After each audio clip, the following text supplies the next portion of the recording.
Marc est dans les Hauts-de-Seine, commercial, dans le domaine de l'industrie. Bonjour Marc. Bonjour Jean-Jacques. Marc, vous êtes à peu près comme Jean-Claude? Bien sûr, je pense que j'ai entendu quelques auditeurs ce matin à la radio et bon, je pensais à peu près comme eux. Alors, que rajouter d'autre? C'est juste que c'est pas que cette histoire, c'est des milliers d'histoires, des milliers de récidivistes qui sortent, qui n'ont pas de problème, qui ne sont jamais inquiétés, qui rentrent chez eux en triomphant, en leur disant vous avez vu, moi j'ai fait ça, j'ai agressé quelqu'un, j'ai tapé sur quelqu'un, j'ai volé, et je suis en liberté. Les Français c'est que des cons, parce que c'est des lâches. Voilà. Alors aujourd'hui moi j'ai l'impression qu'on a une justice de lâches. Et je vais même plus loin, je vous pose la question, je me permets de vous interpeller Jean-Jacques. Aujourd'hui, on a une justice avec des syndicats qui sont très forts. Alors, est-ce que, Jean-Jacques, s'il vous plaît, vous pouvez me répondre, est-ce que la justice aujourd'hui est une majorité de personnes qui sont de gauche, oui ou non? Franchement, Marc, comment voulez-vous que je réponde à votre question? Parce qu'il y a différents syndicats de magistrats, un syndicat qui est très à gauche et qui le revendique, le syndicat majoritaire qui, lui, n'est franchement ni à gauche ni à droite.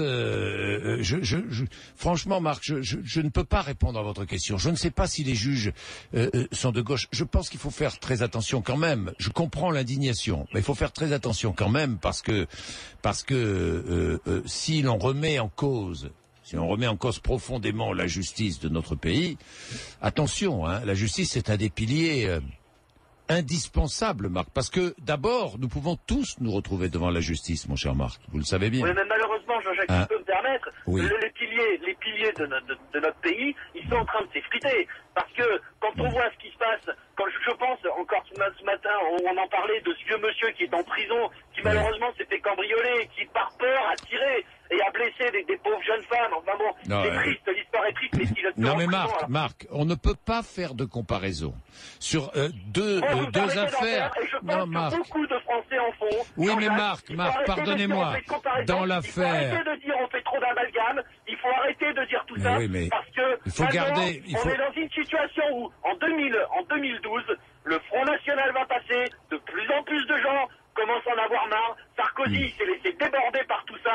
Il peut plus rien faire. Il est complètement bloqué. Alors, pour ou contre Sarkozy, je m'en fous complètement. Moi, ce que je veux, c'est que pas d'amalgame, pas de racisme, pas les Roms, pas les Gitans, pas les machins, ce que vous voulez. Mais, monsieur Bourdin, s'il vous plaît, un coupable qui fait un acte criminel, qu'il aille en prison, point barre. Et qu'on arrête de les relâcher. C'est tout ce que j'ai à dire. Et si demain le Front est au pouvoir, venez pas vous plaindre. Non mais Marc, il faut, dans cette affaire, on peut être indigné, je comprends ça, mais il faut garder sa raison. Je peux m'expliquer, Marc. Juste 2 secondes. Je voudrais m'expliquer. En ce qui concerne Nissan les Ansérunes, c'est un cas totalement différent de celui d'Uriage. Nissan les Ansérunes, c'est un acte commis par quelqu'un effectivement qui a été cambriolé. Même le parquet estime que cet homme doit rester en prison. Bien. Pour l'instant, la justice le garde en prison. Il y a des demandes de remise en liberté. Nous verrons si la justice accepte la remise en liberté. Bien. En ce qui concerne Uriage, c'est un autre cas. Uriage, voilà un homme qui était recherché effectivement par la police, qui est suspect, évidemment suspect, avec des charges à son encontre. Et effectivement, il est arrêté par la police et un magistrat a décidé de le remettre en liberté conditionnelle. Et évidemment que ça pose question. Mais ce sont 2 affaires qui sont complètement différentes, Marc. Vous comprenez? D'accord, je suis d'accord avec vous, Jean-Jacques. Je suis d'accord avec vous. Alors, mettons cette affaire de côté. Et restons sur le cas des récidivistes. S'il vous plaît, Jean-Jacques. Il est récidiviste, d'ailleurs. Vous avez un poids par rapport à l'opposition. Vous êtes écouté, les gens. Moi, je vous écoute depuis 2001. Je suis un fan, même si parfois vous m'énervez. Mais bon, je suis un fan. C'est normal. C'est normal. Mais, Jean-Jacques. Oui. Demandez à la justice de nous expliquer. Appelez les magistrats, appelez les juges. Je filerai mot que j'essaie. C'est ce que je vais faire entre 10h et 11h. Je voudrais absolument que les magistrats expliquent. Pour toutes les histoires qu'on a, pour les agressions, il y a des gens, des victimes, qui sont là, et derrière leur poste de radio, qui peuvent pas parler, qui n'ont pas le droit de parler. Et on entend des gens qui nous disent c'est pas grave, etc. Non! Voilà, demandez des comptes à la justice. Dites-leur, expliquez-nous pourquoi, au bout de 18, 20, 30 infractions, le mec, il est encore dehors. Voilà, c'est tout ce que je vous demande. Faites le boulot, parce que Parce qu'aujourd'hui, je vous dis, le Front National, il est gagnant. Il se frotte les mains. Il se frotte les mains. Et moi j'hésite. Et pourtant, je suis pas raciste. Mais je me dis, mais qu'est-ce qu'on va faire? Qu'est-ce qu'on va faire? Et demain, moi, je vais vous expliquer. Ma mère, elle était chez elle et il y avait 4 mecs cagoulés qui attendaient dans le jardin. Heureusement, le jardinier, il arrive à temps.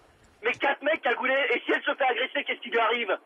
Alors moi, qu'est-ce que je pense maintenant? Maintenant, j'ai un flingue chez moi, M. Bourdin. J'ai un flingue et c'est pas la solution. Mais personne ne sera là. Vous serez pas là pour m'aider si un jour ma mère se fait agresser. Vous comprenez ce que je veux dire, M. Bourdin? Ouais, et là, bien les sûr, gens, ils en peuvent plus. Bon. Alors moi, j'ai un flingue à la maison et j'irai peut-être en prison. Mais au moins, je me serai défendu, M. Bourdin. Alors, s'il vous plaît, faites quelque chose. Merci.